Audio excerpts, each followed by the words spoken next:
अनंत टिप्या refresh व्हा। स्पेशालिटीच्या संदर्भात आपण कॅबिनेटचा ठराव केला। आता जे पत्र द्यायला पाहिजे होतं ते अजून राजघराण्याकडून प्राप्त झालेलं नाही आहे। आम्ही रोज त्याचा फॉलोअप करतो। ते पत्र मिळाल्याबरोबर लगेच त्या ठिकाणी मल्टी स्पेशालिटी हॉस्पिटल उभारलं।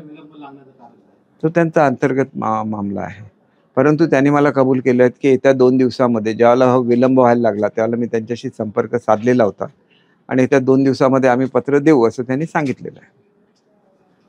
असा एक खासदाराने आरोप केला की आमचे दिवसभरातले सर्व अपडेट्स, ताज्या घडामोडी आणि थेट लाईव्ह पाहण्यासाठी सबस्क्राइब करा, लाईक करा कोकणचं नंबर 1 महा चॅनल कोकण 7 लाईव्हचं YouTube चॅनल।